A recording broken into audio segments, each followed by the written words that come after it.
Okay, hello everyone. My name is Tim Gross. I'm also from Naumann Foundation.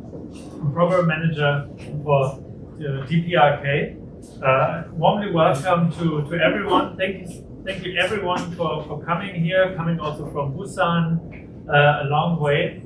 We are very happy here. Thank you so much also to the Korea Society for Contemporary European Studies. It was really a great pleasure already to organize this together. And yeah, we are really looking forward to the event today. But first, let's start. I invite Dr. Tax and Dr. Moosung to please have a few words.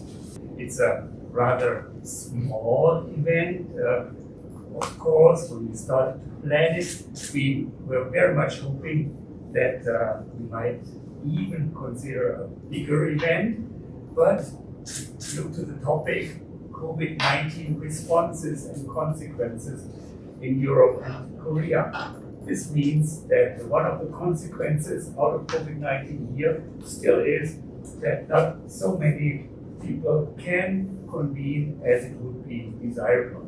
But nevertheless, we always make the best out of this kind of situation, and I'm very grateful that Friedrich Naumann Foundation for Freedom, we have been here in Korea since 1987, various topics, all around democracy, rule of law, human rights, decentralization, just to name a few of these topics, that we as Naumann Foundation could organize this event this afternoon. And I'm also very grateful that you've also taken the effort of traveling from Busan to this great hotel. But especially I'd like to thank Professor Lee and Professor Chung. Professor Lee some months ago came to our office to discuss which options do we have for cooperation. And of course, we were extremely happy to have him as a visitor with so many good ideas he brought with him. And Mr. Chung is the one who is the counterpart to Tim Rosie, and also someone who was very much engaged in that. But I would like to take the opportunity to thank you for the excellent preparations. This is an these are special times, as I said, and this is a topic which will not leave us very soon. And it's an illusion to think, and I think everybody has understood that now, that we could return to some kind of normal as we used to have it and used to see it until 2019. So COVID-19 has proven, what science says, 3 or 5 minutes? 3, okay, 2 more minutes. And COVID-19 really has been a game changer for all of us. And so this is the very, very best time to start considering the consequences in Europe and Korea. Because although we won't have the old normal, we will have a new one. And we have to draw consequences out of this. And I'm extremely proud that we together can discuss that on an academic level with outstanding academics here on this table. And when I read the CVs of you, of course I got a little bit shy because I'm German.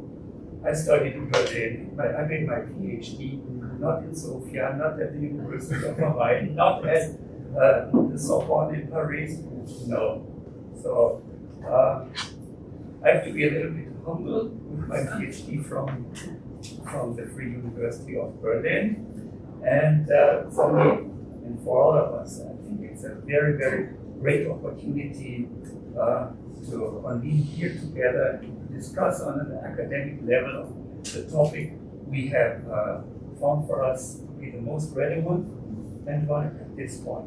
But maybe we could also consider further cooperation in future we might also consider, let's see how the next 4 hours will be, consider joint whatever publication or a bigger event than the one we are having today. But today, I'm very much looking forward to the next hours. We will finish our discussion in the review discussions. The translation of review discussion is that we dare to have some dinner together. In these days, even this is not really so easy to organize. Thank you very much for being with us, and I look forward to the next hour. Thank you.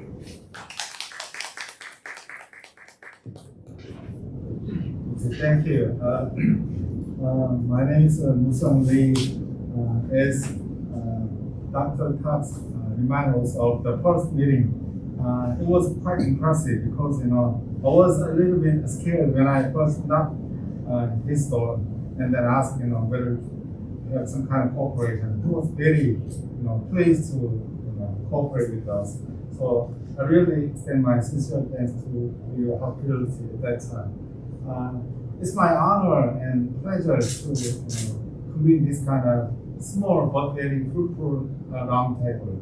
I'm also very pleased that most of the distinguished scholars of my association together and discuss the implications of COVID-19 and how we should respond and cope with this pandemic crisis. Of course, I hope that we could very effectively and widely overcome this pandemic. And for this event to be successful, it is not possible without the general support of the Friedman Naumann Foundation. Especially, I really thank once again Dr. Tubbs to support our meeting. So I hope that we could continue to cooperate down the road and make a really great fruit in the end, and also overcome this pandemic by providing some ideas how to do that. Okay. Maybe, as he said, this is the first step, but the last step will be great. Okay. So the topic that we will discuss today will be very wide-ranging. We are going to discuss the piece of information revolving around the COVID crisis and how to understand the democratic deficits resulting from this crisis and all the fiscal implications, and how we have to cope with this issue from the legal perspective. Even if the topics are wide-ranging, the focus is simply quite simple. So how could we cope with this crisis? Okay? And then we could have some kind of conclusion and important results for this conference. Thank you once again for today's event. Thank you again very much.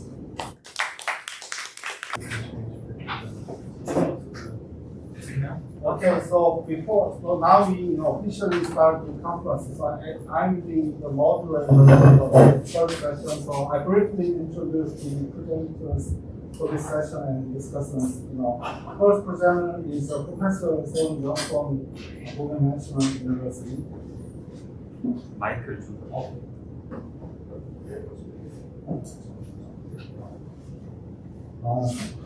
Yes. The first presenter for this session is Professor Sae Won CHUNG from Joohyun National University. Second one is Dr. Hoyoon JUNG from Joohyun National University once again. And the discussants are the Professor Joohyun GO from Yonsei University and Hayann LEE from Hong University Studies. Please start the presentation. So, can you hear me? So I'm adjusting the volume at the moment. So probably you can hear me well. Then I need to shout that I need to penetrate two things: in mask and also with the microphone cover. So welcome everyone, and it's a great honor to start my presentation as a kickstart of this roundtable seminar. So my topic today will be about the EU's official response to disinformation about the COVID-19 and possible implications for South Korea and also the European Union as well. So my presentation overview will be mainly talking about EU's 5 major coronavirus responses: safe and secure vaccination, economic measures, public health, borders and mobility, and disinformation. So this contents of this presentation will be published in Korean at the Korean Journal of Contemporary European Studies. So it will be released in Korean language. My apologies for the international audiences, but this article is already presented twice already, and this is my last time to say goodbye with this topic. So, okay, yeah, well, it's kind of the very big goodbye, kind of the translate all into English and challenges. And also we're talking about EU and disinformation and possible conclusion for both sides. It's my overview. So yeah, as a privilege of the first speaker, then I can talk about COVID-19 stories, because when I become the second or third speakers, I'll be repeating the point, then I can start with the nice general points. COVID-19, that you might have heard of this familiar wordings like the SARS-CoV-2-2, so it's a very complicated name, but originated from Wuhan, China. So on 31st of December 2019, and this big virus started to be recognized well enough on the global scale and the regional scale, and furthermore.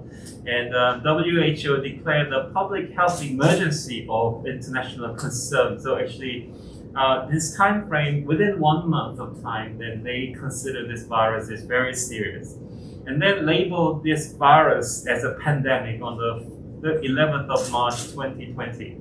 So it's this process is kind of labeled as a pandemic in the mid-March last year. So this pandemic situation elongated up to while we're living, while we're wearing masks all the time in the very hot climate, and also we're kind of the passing second year of COVID crisis.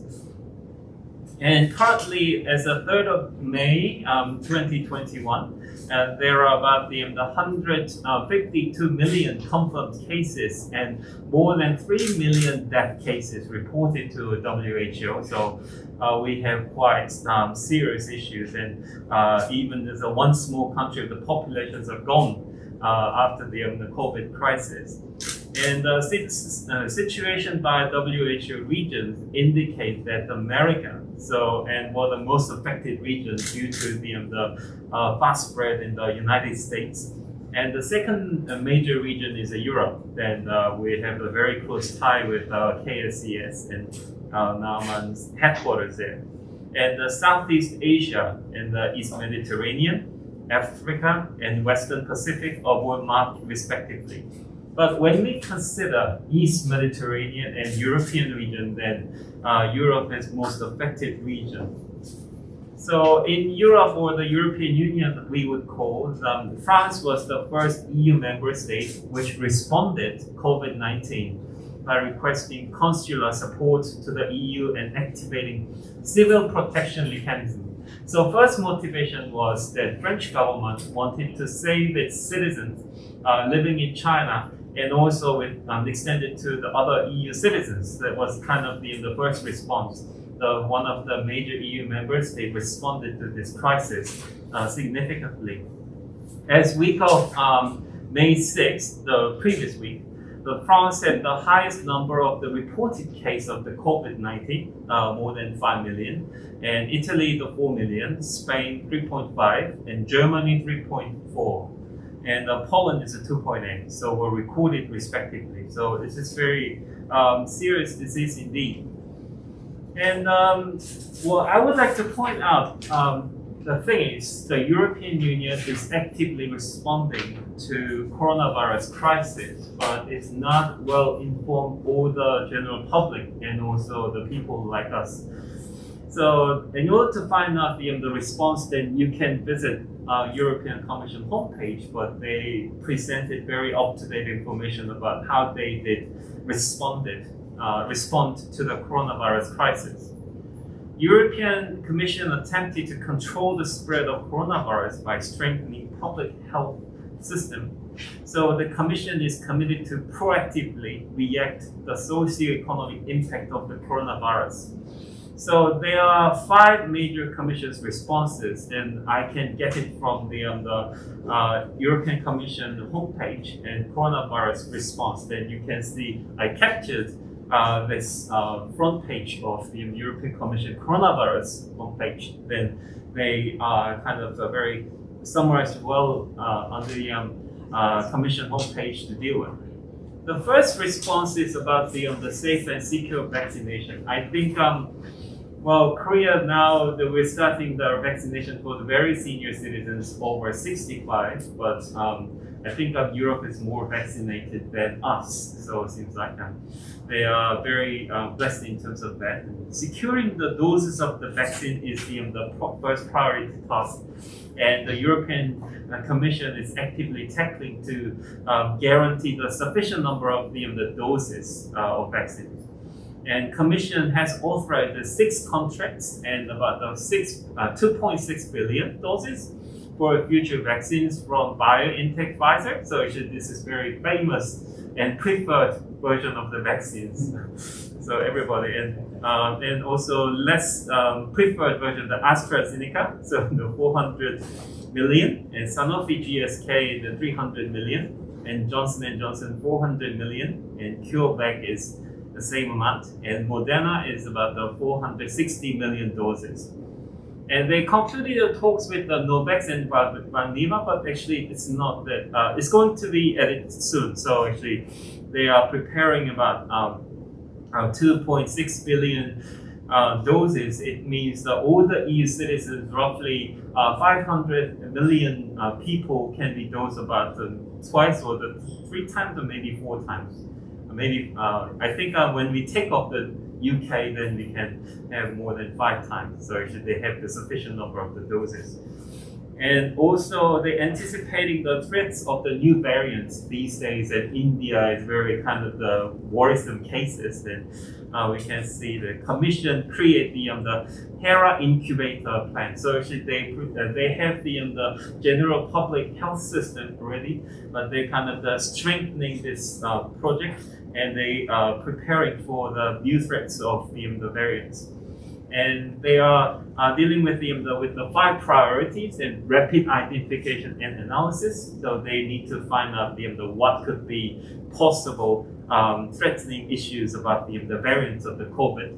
And second one is the adaptation of the current vaccine. So actually the possibility of this kind of the usefulness of these vaccines. And third one is the EU network of the clinical trials. So actually they kind of the testing, the trials, and fast track approval issues, and they kind of cut off all the administrative process to kind of the speeding up of the approval process of the COVID vaccine. And the last one is the scale of mass production of updated vaccines. So updating regarding to deal with the new variants. And also the ramping up the manufacturing is also another issue that you can find out.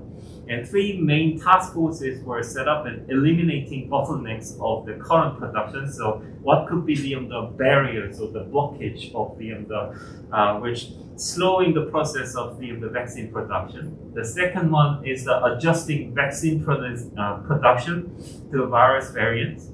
And the last one is a fast response to the biohazard at EU level. So what could be possible hazards coming up?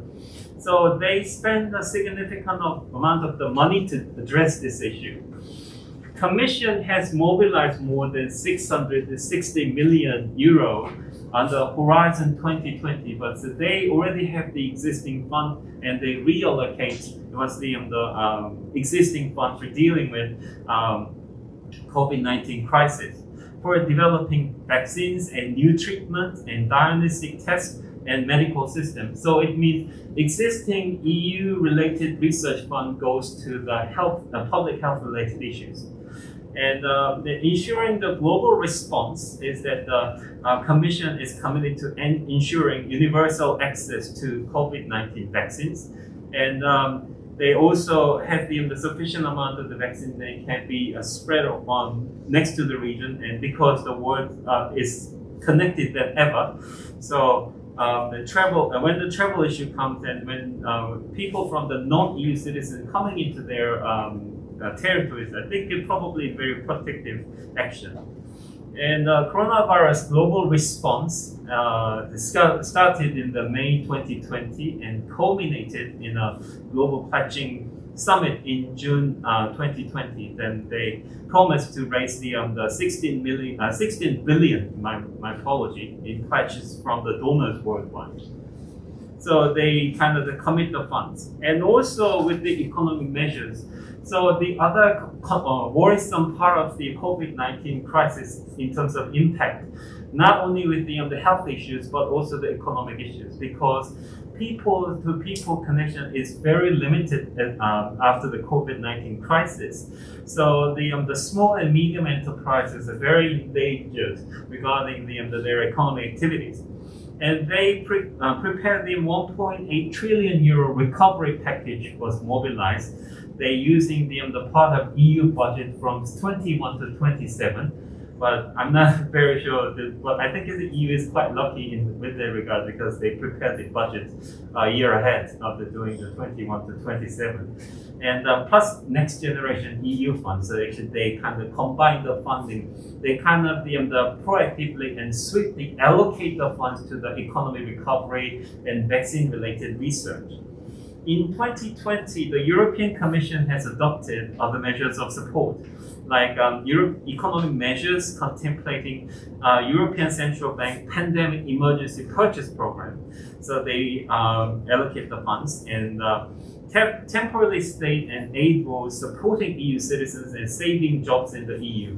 Then also, the many people tend to lose their jobs after the COVID-19 related economic crisis, and also this is very valid concept for South Korean people as well.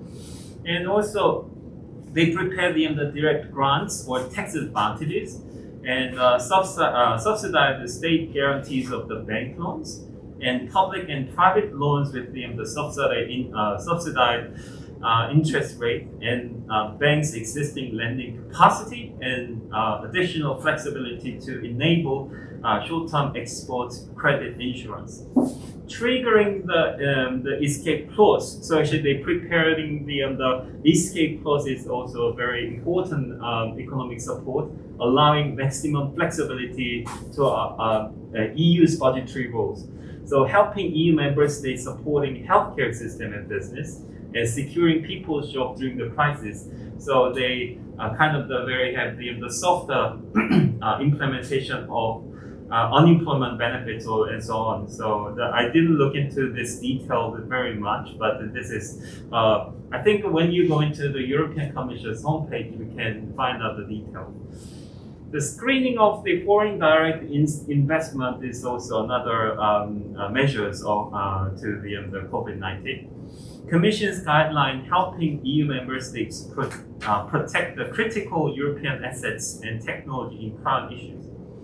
So the economic measures can be summarized into 5 approaches mainly. So the first one is providing economic guides to the member states. And the second one is mobilizing the EU budget and European Investment Bank to save people's jobs to support the company hit by the crisis. And the Commission's temporary support to mitigate unemployment risk in an emergency is designed to help people keep their jobs during the crisis. And in addition, the Commission presented the guidelines to ensure the protection of seasonal workers in the EU. So during the pandemic, it provided the guidance to the national authorities, labor inspectorates, and social partners to guarantee the rights, health, and safety seasonal workers, and to ensure the seasonal workers are aware of their rights. The next one is the additional financial support for hard-hit small and medium enterprises, and some enterprises are very vulnerable with that regard. And the EIB group is investing additional 20 billion euro in small and medium enterprises. the Commission is mobilizing 8 billion euros to help at least 100,000 companies together with the EID group. So by looking at these type of thing, I'm not very clear with the how actually the whole blueprint of the economic support is made within the European Commission. So that was my question regarding that. The coronavirus response investment initiative was there, and to support farmers and agricultural sectors, also the issues with the European Union. And public health supports, and they had the step towards the European Health Union. So they kind of establishing the stronger health security framework. So the interesting point here is that people start to think coronavirus is also another whole threat to the European integration. So they are establishing kind of the using as a how can we say the motivate momentum for establishing stronger security framework. And also they want to strengthen the EU system. So harmonizing European and national and regional preparedness and response plans. So in terms of response to the crisis, they are establishing more rigid framework and as an EU emergency system. And European Medicine Agency mandate will cover the safety medicine and medical devices and risk of shortages and clinical trials of medicines and new health emergency response authority. So actually I mentioned briefly as a HERA project. So it will be created and upgraded with that regard. So the Commission's panel of the 7 independent epidemiologists and virologists, and they dealing with the viruses and the kind of COVID-related medical experts, provide the science-based guideline and advices upon several areas like response measures for all member states and gap in clinical management and prioritization of healthcare, civil protections and other resources, policy measures for long-term consequences of the coronavirus. And also personal protective equipment like the mask or hand sanitizers and so on. So we can have this type of the production promotion is done with the under the response, the third response, assessing available stock of the equipment in the European Union and member states, ensuring the conformity assessment and market surveillance, and converting the production line to support more protective equipment. And in terms of the border and mobility, then we can find out it useful green certificate. So after the vaccinations, then we can say. Then green certificate is, the digital green certificate is very much like a world-leading case from the European Union regarding this. And the vaccination, this certificate were given under 3 conditions. The first one is a vaccination against COVID-19. And the second one is a negative test result for the COVID-19. And the third one is a recovered from the COVID-19. So, and this is the green certificate images I got it from the European Commission. And the Reopen EU is also the mobile applications. Then when you're using the iPhones or Android, then you can download that. And for the real-time information on borders within European Union and available means of transport. So maybe for the safety of the free movement within European Union. So this is one of the important issues as a EU citizens. Public health and safety measures and met with a clear color code. So actually this is also Korea government is really interested in this type of the applications. I think we already doing it with the connecting to the Kakao code is one of the kind of relevant, but I think they operate in a different thing. Main content, disinformation. So we have the very long way to be here. So I heard from one of the staff from the Nauman Foundation that also reopen and restart. Okay, was their motto for that, and they are considering about the fighting against disinformation is their areas of interest. And regarding disinformation, and this is very much like a different type of crisis they have. Excuse me. The European Commission dealt with the physical threats, and the disinformation is about invisible threats. But some people, in the surface level, they think that disinformation is very much like the invisible because it is in person's perceptions or something in their people's thoughts. But when the people thought differently about based on the disinformation, they kind of act abnormally, like the kind of the destroying or the 5G cables in some countries in Europe, and because of the disinformation, they reject the vaccination from the COVID because of the how can we say, the unreliability of this vaccine quality or something. So actually the disinformation could cause the further trouble. And also when it's connected to the current health crisis, they do something very unreasonable. So the European Commission is in close contact with the social media platforms for promoting authoritative contents, improving users' awareness, and limiting coronavirus disinformation. I think it's the most important key with dealing with the disinformation. Then they need to have good quality information for everybody. So everybody have the sufficient level of the information literacy, I would say, to understand the exact track of the information. So the Commission has found and published, updated more than 700 disinformation narratives on the coronavirus and on its website. And also that most of this coronavirus related disinformation is closely related to the Russian media. So yeah. So they think the Russia is kind of the United States also pointed out that Russia is a core of the disinformation center. So, and also EU thinks it's the same as well. And also they supported the multilingual versions. Then you can see some major EU member states, including English, French, Italian, Spanish, and German. And also you can see the next to English, the Russian languages is there as well. So they also publishing the EU disinformation homepage in Russian version. So they're kind of trying to address the Russian audiences, but I'm very suspicious whether they will read it or not.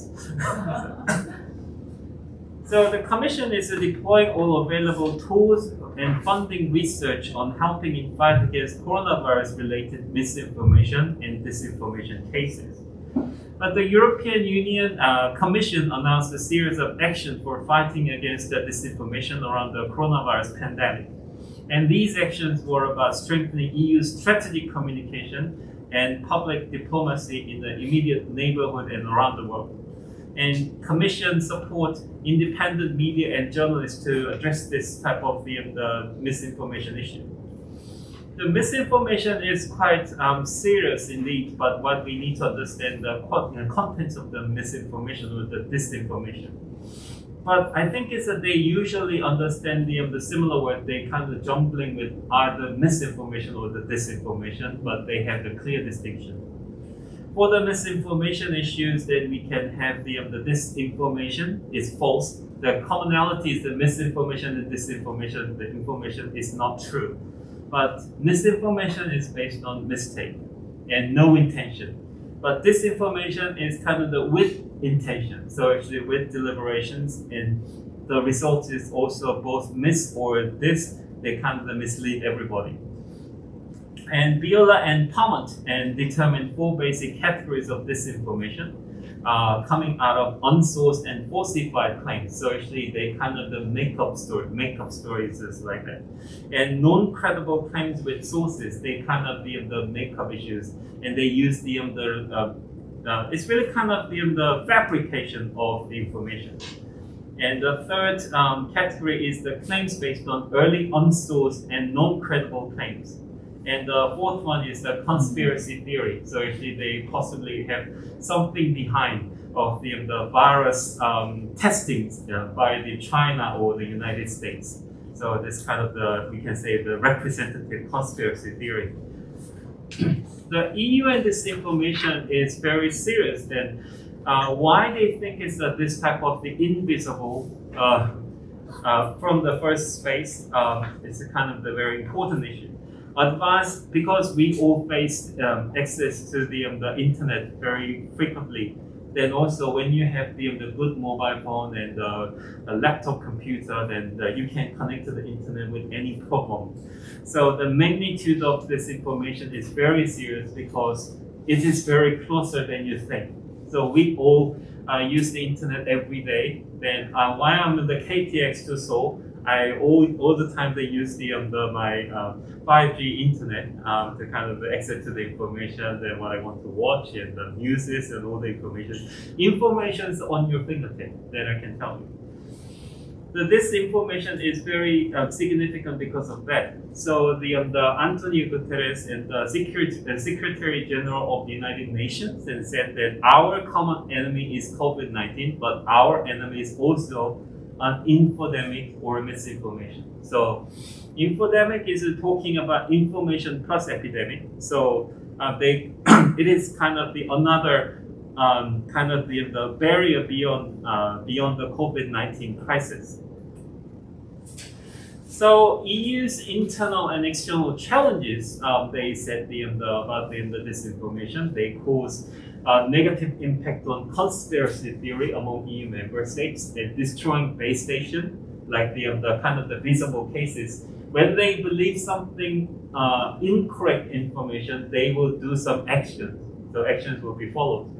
And also agitating the alienated classes and amplifying the social conflict, like possibly when we kind of make up story based on conspiracy theory, then COVID-19 is kind of the well spread by the immigrants coming out of the EU, outside of the EU border.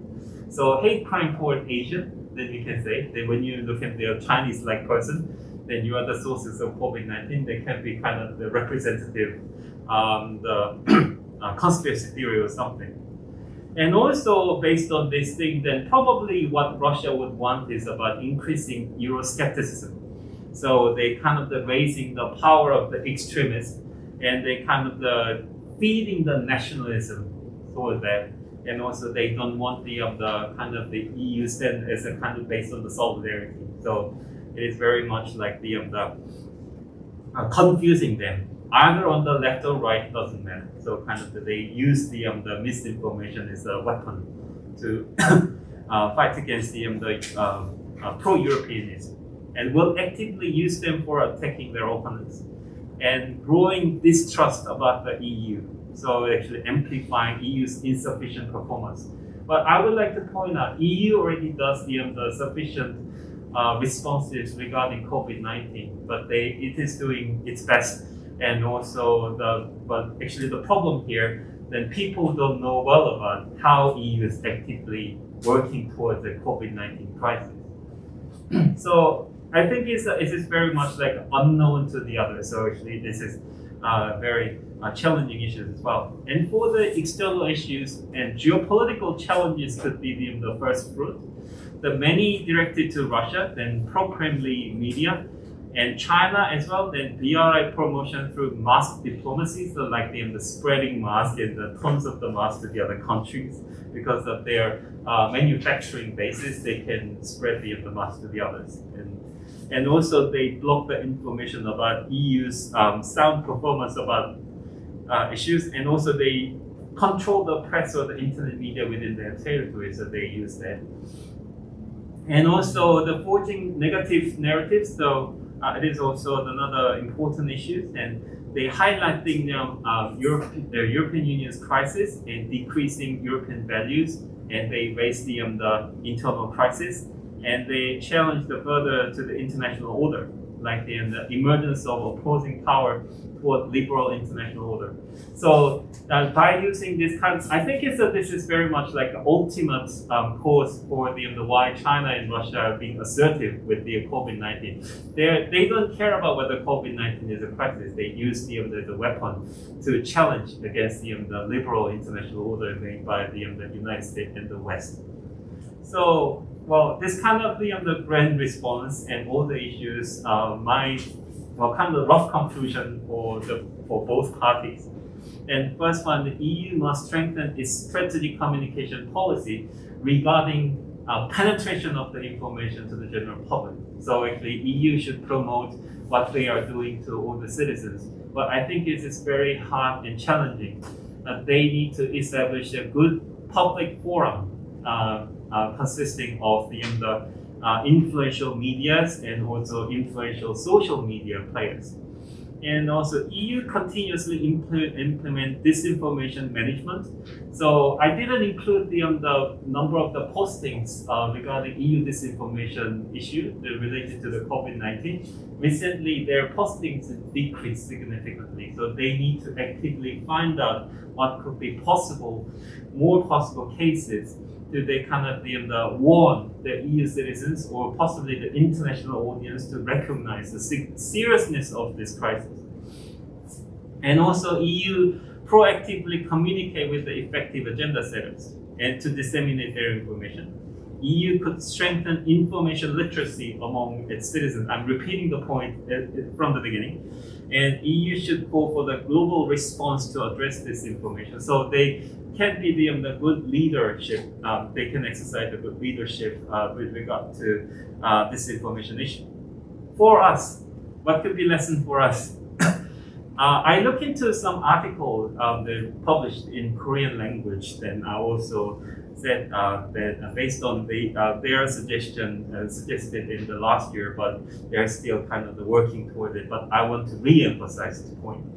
And South Korea must devise effective policy instruments about constant fact-checking and education on media literacy. So this is also valid for everybody because information is very close to everybody. We are very familiar with using internet. So then now it's a time to think about how we can use or understand the information correctly. And second point is that South Korea can establish an internet platforms. I think my enviness goes to the EU disinformation.eu. So why South Korean government has no such information blogs or something, then what could be the examples of the possible disinformation spread in Korean language? And also the third point, South Korean government could establish a supportive forum between agenda setters, influencers, and for maintaining the quality of information. So my emphasis in here could be the quality of information. We need to have good quality of information that should be available for everyone. If they have the poor quality of information, then people would get misled very easily. So they need to take care of the maintaining sound quality of information. The last point to that, South Korea could join this kind of the global call. But I think still there is nobody doing the global call for that. But EU explicitly did that throughout the European Commission website. So we could possibly find out the good cooperation base for the further tackling with the COVID-19 related crisis. So I spent 35 minutes, and I think that could be quite enough for the presentation today. And thank you for your attention. Hello, everyone. My name is Hoyoon JUNG, and thank you for inviting me here. And I'm very pleased to be here as a presenter. And Professor Sae Won CHUNG gave us a very excellent presentation on disinformation issue. And today I would like to focus more broader on democracy issues, the relationship between COVID-19 and democracy. So the title of my presentation is Democracy Under Lockdown, COVID-19 and its implications for democracy in South Korea and Europe. Today, my presentation consists of the following contents. In chapter 2, I will discuss more general issues related to the COVID-19 and democracy. And throughout chapter 3 and 4, I would like to talk about COVID-19, the impact of COVID-19 on democracy in Korea and Europe. And conclusion, I will draw some implications of COVID-19 for democracy. This is the global map of COVID-19 as of April 21. And since its first outbreak of COVID-19 in Wuhan, China, actually this unprecedented virus has spread throughout the world, and Europe and Korea was not an exception. In the initial stage, actually Europe was kind of the epicenter of the COVID-19. And we can say that Europe and Korea experienced severely affected by this virus. So we can say that COVID-19 had a great, huge impact on every corner of society across the globe. And we can say the economy was severely affected, but culture, sports, and many other areas of everyday lives, actually this pandemic has had fundamental impact on politics. So today I'll focus more on the impact of COVID-19 on politics. So COVID-19 is increasingly influencing how we live our lives and how political leaders are making decisions at local, national, and global level. So I believe that the relationship between COVID-19 and democracy has become a pressing issue, and I will address the following questions in my presentation. How will the pandemic impact on our democratic governance? And what are some implications of the pandemic for democracy in Korea and Europe? So let's talk about COVID-19 and democracy. Actually, there is some existing literature that focused on the relationship between COVID-19 and democracy. This literature has focused heavily on the variations of COVID-19 infection rate depending on the regime type. So whether it be democratic or authoritarian. And according to Karabulat's research, he concluded that democratic countries are shown to have suffered from higher COVID-19 infection rates. So he actually empirically demonstrated this argument. You can see here, most of the democratic countries clustered in the upper right here. So democracies tend to have higher COVID-19 infection rates. So there is a positive relationship between democracy and COVID-19 infection rate. But I believe that we also critically examine the impact of COVID-19 on democracy. So this is the Freedom House report. Actually, the global democracy has grown weaker during the COVID-19 pandemic. And since the COVID-19 outbreak began, the condition of democracy and human rights has fundamentally deteriorated. So you can see and in 80 countries, they experienced more deteriorated democracy and human rights. And 111 countries remain about the same, but we can see the one country, this is very special case, which means that in only one country, there's only one country that actually experienced more improvements of conditions of democracy, which is here. Here's Malawi in Africa. I don't know the reason, what makes this result, but it'll be a great research agenda for COVID-19 and democracy. And actually, Freedom House also argued that accountability has been undermined. around the world during this COVID-19 era. And government responses to the COVID-19 pandemic have eroded the essential pillars of democracy in countries around the world, creating a crisis for global freedom. So this can be categorized as the essential pillars: transparency, free media and freedom of expression, credible elections, checks against abuses of power,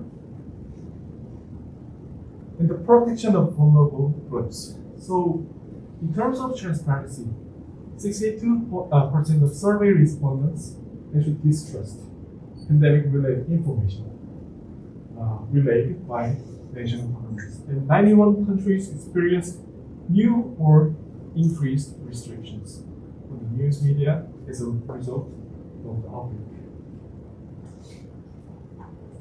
And governments across the free to not free spectrum engaged in various abuses of human rights and democratic institutions in response to the COVID-19 pandemic. You can find here the status of the freedom from free to not free states. Every state actually exercised abuses of human rights in response to the COVID-19. And there was a survey conducted by Freedom House as well. They asked this question to the country experts, understanding that you may work on specific issues listed below. In your opinion, which three of the following have been most affected by COVID-19 in your main country of focus over the past few months? The first one is lack of government transparency and COVID information, and corruption and money in politics, and lack of protection of poor, vulnerable populations, and government abuses of power. And you can see here the list of their answers. The limits to free movement, disinformation, and conspiracy theories. From February 21, 2020 until April 24, 2021, at least 78 countries and territories across the globe have decided to postpone national and sub-national elections due to COVID-19. We see this picture, and in Europe as well, many European countries, there was a national and sub-national elections postponed as well. So we can say that the unprecedented COVID-19 crisis actually created the ample room for political leaders to try to exploit COVID-19 either to solidify power at home or pursue their interests abroad. And according to the Freedom House president, Michael Abramowitz, he argued that what began as worldwide health crisis has become part of the global crisis for democracy. So we should critically think about the impact of COVID-19 on democracy. And let's look at the Korean case. I think Korea has quite well maintained and contained COVID-19 compared to other countries. And a number of so-called advanced Western countries have failed to promptly cope with the pandemic by revealing their ineffective crisis management system. But Korea, Taiwan, Vietnam, and New Zealand are actually considered to have contained COVID-19 quite effectively. So Korea can be a very notable case in particular because we have managed to flatten the curve without implementing radical measures such as complete lockdown and closed borders. For example, we held 2 elections very successfully without any delay or postponement. For example, in 2020 we had a legislative election, and 2021 this year we had a by-election. So we can say that Korea quickly adapted electoral processes to COVID-19 conditions in ways that increased voter participation. The pandemic restrictions in other countries actually limited democratic progress. However, I believe that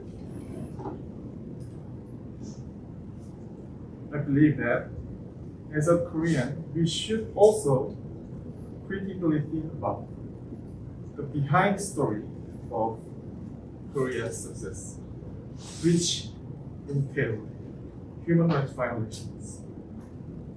So I can say that the impact of COVID-19 on democracy in Korea shows a great deal of ambivalence. So while some Western commentators have suggested that Confucian values or the so-called Asian values were the principal factor that successfully contained COVID-19 in Korea, we should critically consider the role played by this deeply penetrated surveillance infrastructure in this success story. Actually, I finished my PhD last year in May, and I came to Korea in August. And as soon as I arrived here in Korea, I was led to install the application for self-quarantine, 14-day self-quarantine. And I needed to report my temperature and the medical conditions twice a day. And if I miss once, the local governments told me, hey, please report your temperature. And they also track the cellular geolocation. And whenever I go to my restroom with my cell phone, they call me, hey, where are you? Where are you? So that's error of the cellular location information. Anyway, at that time, I felt like I'm being watched, I'm being surveilled. So that was a very unpleasant experience for me. Anyway, we have a deeply penetrated surveillance infrastructure.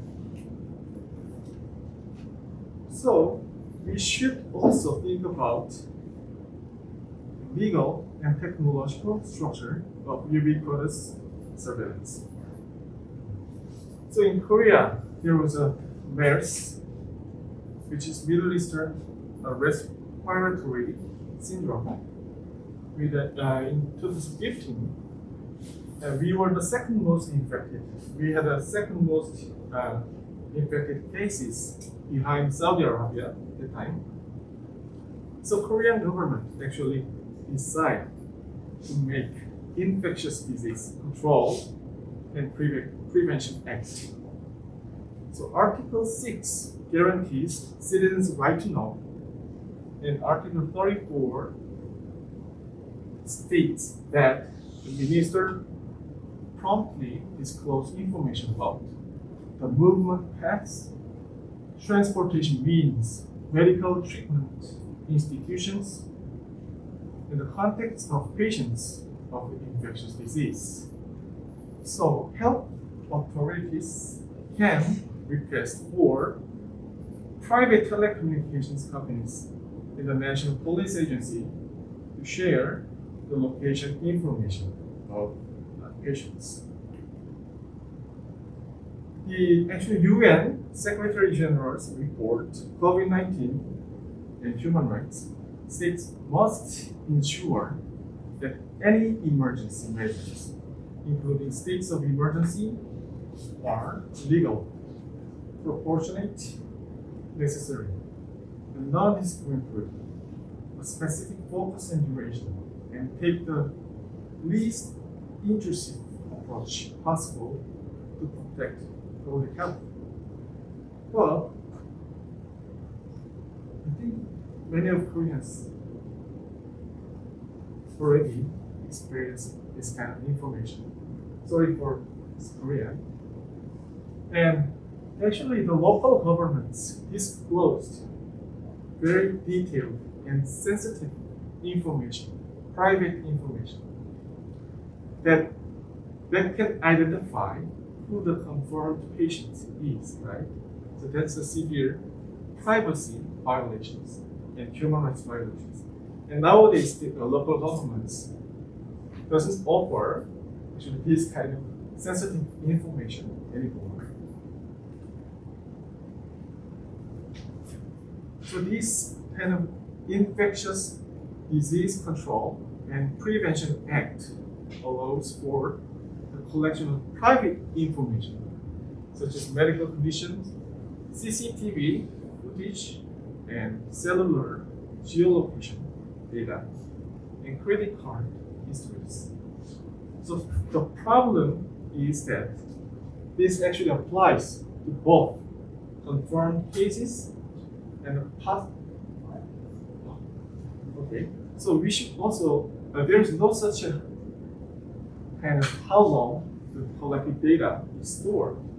And the government actually revealed that private information is scheduled to be destroyed immediately when the COVID-19 situation ends, but we don't know when will be the end of COVID-19.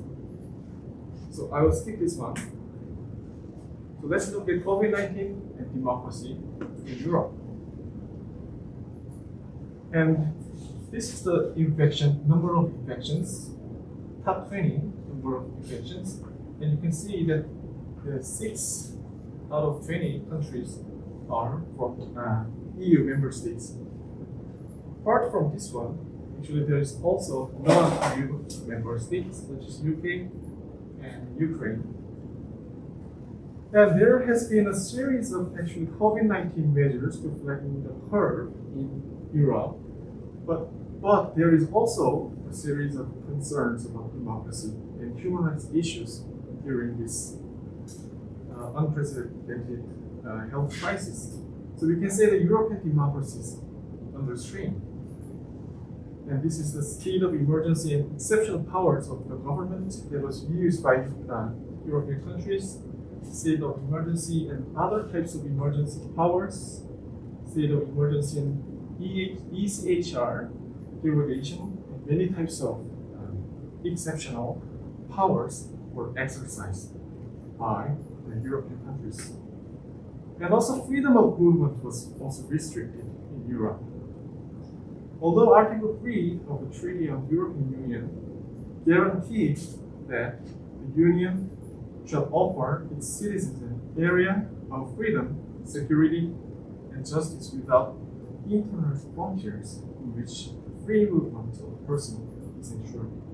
Actually, the freedom of movement was radically restricted at local, regional, and national level. This is the figure that actually demonstrated that many European countries actually control their borders. And there was also the case of unlawful use of force and human rights violations by police, particularly in the UK and France.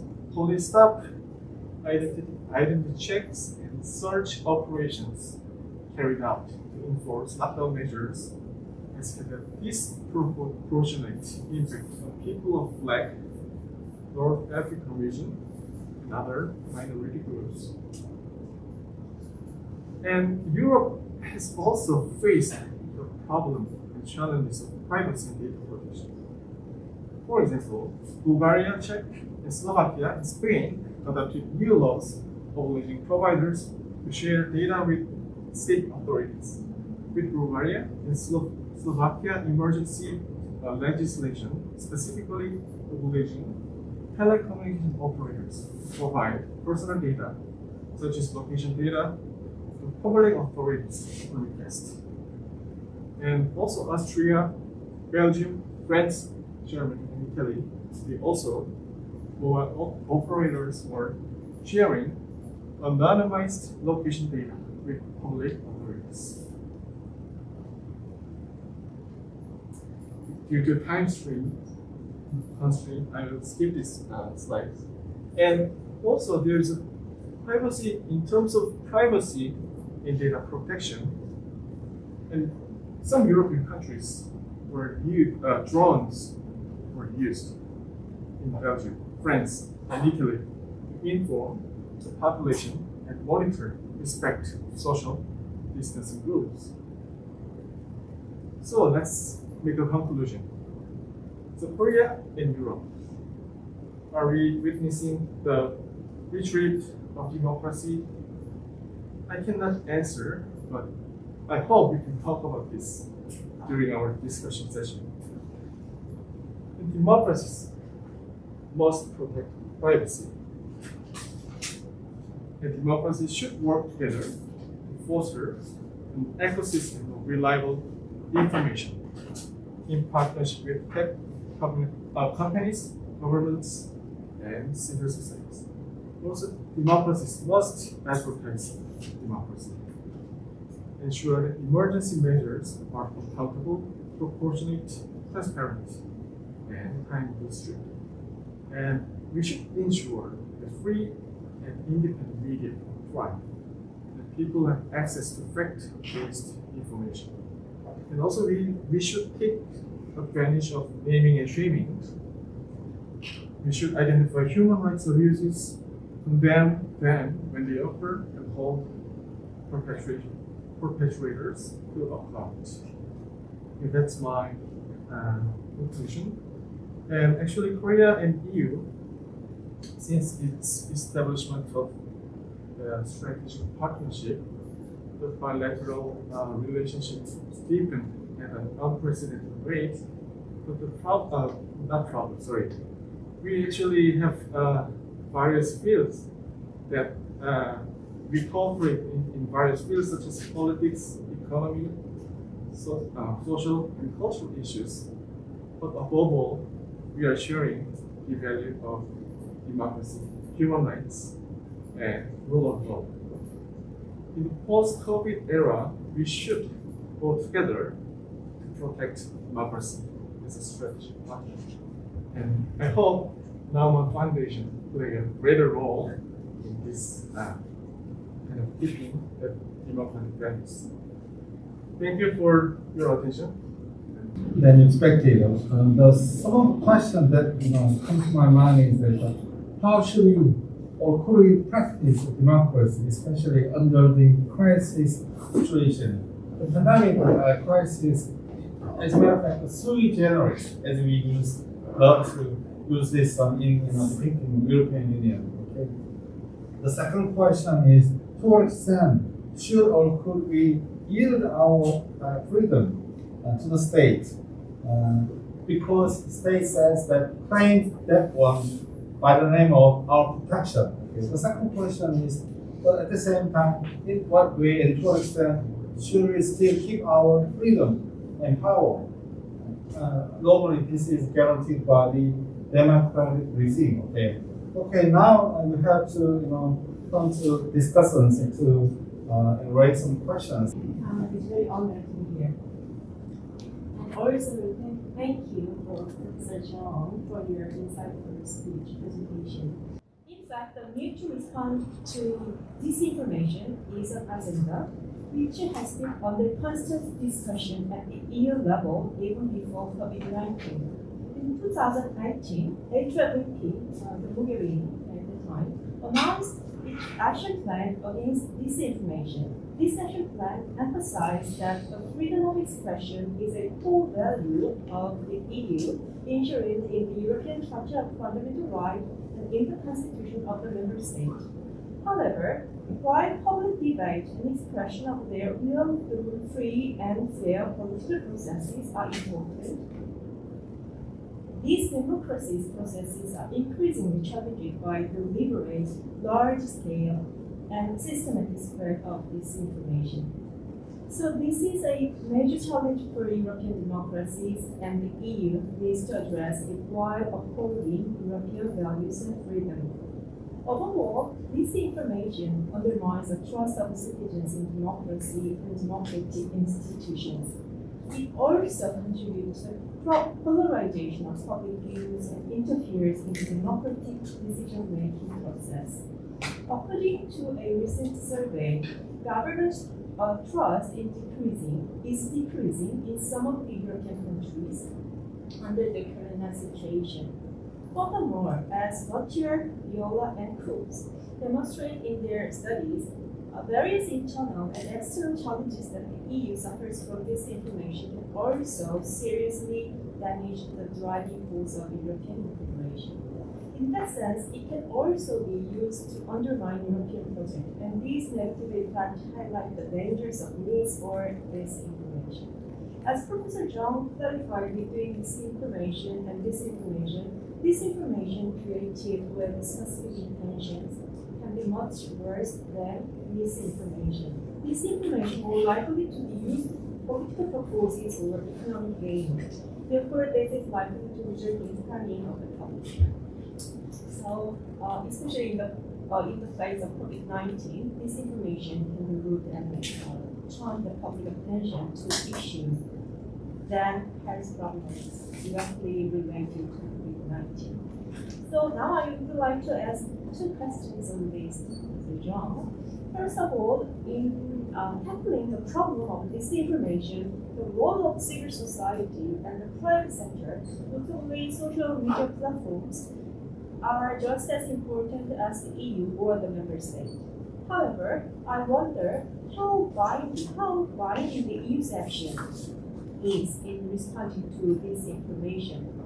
A recent report published by the European Commission shows that the EU advised large online platforms to highlight transparency in detecting false information and disclosure information. On this note, several cases were mentioned where social media platforms such as TikTok, Facebook, and YouTube have deleted some false information and announced that it was fabricated. However, it is doubtful whether such measure will enable permanent eradication of false information, or we may simply be scratching the surface. Professor Jones mentioned EU.disinfo.eu website as an example of a response to disinformation where they corrected those false information regarding the COVID-19. However, it is still questionable how many EU citizens will actually access the site and distinguish them. So in this context, considering the effectiveness of the policy, I think there needs to be more active participation by member states and the private sector. Also, at the EU level, regulatory powers must also be tightened further. In the end, I think the issue of countering misinformation is a matter of the competency of the EU and each member state. As for the purpose of EU strategic communication, we should also review the effectiveness of information dissemination. I understand that recently the EU has been discussing removing advertising revenue from websites that distribute false information related to COVID-19. So my question is, with this regard, how effectively do you think the EU is achieving information dissemination in response to this information? Okay, so it's not, question. I think it's kind of, another presentation, but very, provocative. You have to answer that. Okay, Dr. Lee, so what's your question? Thank you so much for inviting me this wonderful seminar today, and thank you for Dr. Yoon's good presentation. Dr. Yoon's presentation showed the impact of COVID-19 on democracy. I think it was very interesting presentation. presentation because Dr. Yoon explained the many cases of various countries around the world. Personally, I think democracy around the world showed the trend of going backwards even before the COVID-19 outbreak. Since 2006, various democratic indicators, including freedom, constitutionalism, rule of law, check and balances, have regressed. This trend has been accelerated over the past few years. So it may be exhibiting the reverse wave of democratic breakdown as defined by Samuel Huntington. Since the trend has been further accelerated by the COVID-19 outbreak, the world may reach the state of democratic decline if it lasts for a few more years. Currently, democracy deterioration does not appear in the form of military coups or something emergency material law declaration as before. Rather, it gradually incapacitates check and balances of governments.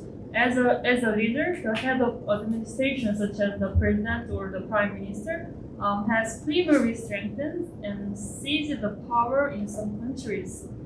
So naturally, the judiciary, media, audit, prosecution, legislative, and other institutions with power check function lost their independence and authority.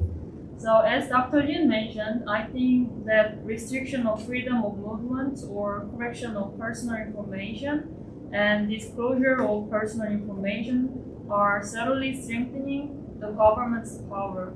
So I think Korea has relatively well established liberal democracy.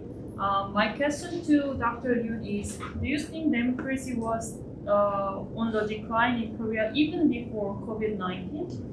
And what do you think is the most important factor to strengthen democracy in the post-corona era?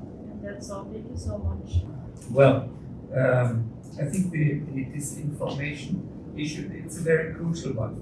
For me, it seemed, I wrote an article last spring about Korea's fight against disinformation. And when I read that, Europe was, the European internet, if I may put it like this, was full of disinformation campaign, conspiracy theories, things like this. And at that point, South Korea really was very, very well off. And my observation is, at that point, Korea really was much, much faster than the Europeans were with all these fact-checking platforms and things like this to counter disinformation. Do you agree with my observation? And then on the EU's disinformation website, how frequently, do we know how frequently it is consulted by the public, the numbers of clicks? Because what I learned last year when I researched for this article was, yes, of course, there may be some excellent fact-checking platforms, but they don't have any use if they are not really consulted by the public or people concerned. Thank you very much.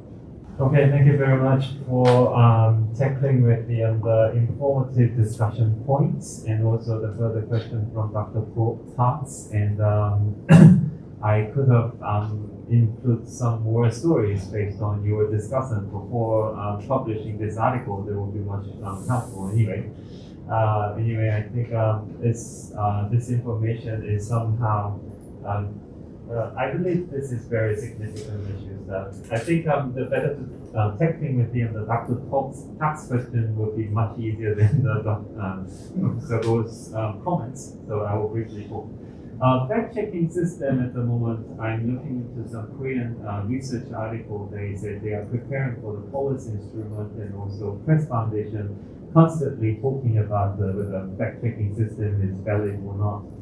So I think at the time, I think it's a very good relief is that Korea has its own think tank to deal with this disinformation and fact-checking system. So hopefully they are very much like kind of the thicker level of the media communication experts in Korean society. So I think that's a good relief.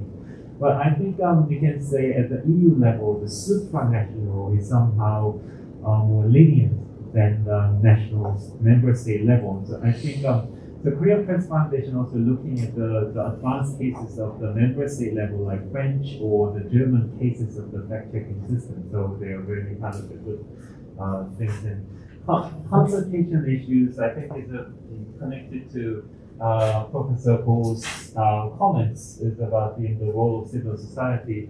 So I think they need to, at the EU level, it's really kind of hard to make the civil society be connected.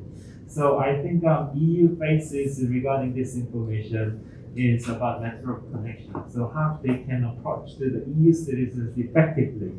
And also in dealing with these things, and EU promotes the unity in diversity means approaching 24 languages. So actually they promote the multilingualism is still kind of the big barrier to approach the civil society. And to be connected with the civil society means the message should be easy and clear and precise.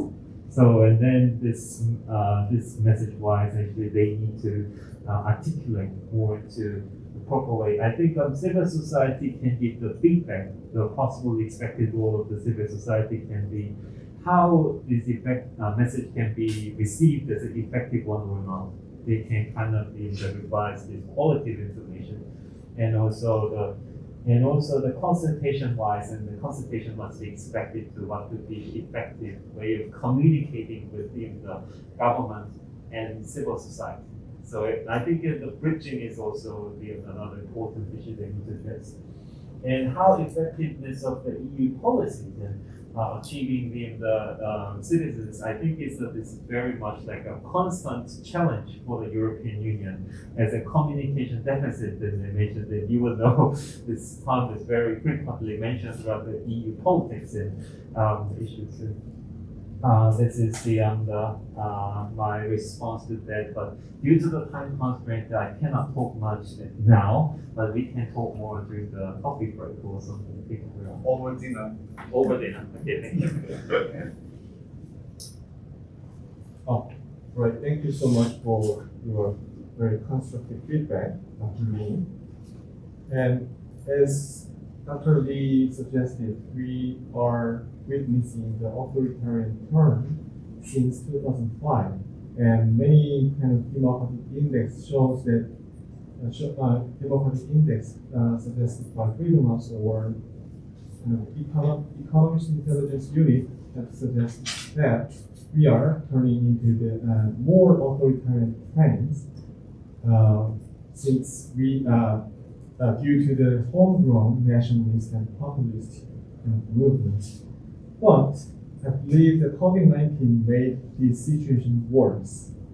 And during the COVID-19 era, we also witnessed in the US and Brazil, it was the case that populism and homegrown nationalist movement were strengthening. And this can be said that they are kind of threat to democracy. And you asked me, Dr. Lee asked me, the Korean democracy, the level of Korean democracy before COVID-19 outbreak. And I don't know exactly, but as far as I remember, I checked the Economist Intelligence Unit, the Democracy Index, and in 2006, the Korean democracy marked the lowest score. However, since 2007 to last year, they remained steady. The full scale is 10 points, but over 8 means the full democracy, as far as I remember.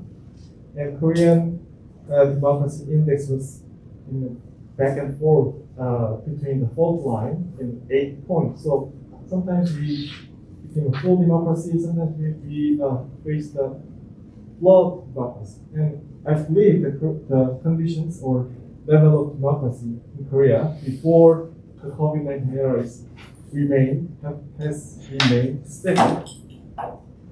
And in case of your second question, post democracy. Sorry, can you repeat your second question? Sorry. About post-corona era, what is the most important factor to Okay, strengthen democracy? And actually, democracy is one of the most difficult to conceptualize and define in social science and political science, I believe. And I also believe that everybody can say democracy, but nobody knows what it exactly means. It means that democracy is very complex and complicated and multi-dimensional and multifaceted concept. So there are a huge number of kind of factors that, or essential pillars that constitute democracy, but among them, as transparency, accountability, political participation in elections are, yeah, they are really important. But I believe that we are witnessing the rise of skepticism of democratic model to cope with this kind of to cope with this devastating event.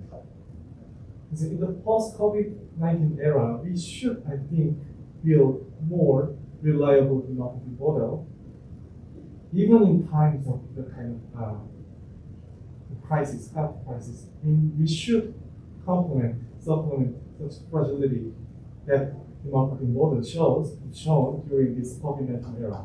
I think that's the most important thing to factor in to build democracy post-COVID-19 era. Thank you so much. Thank you.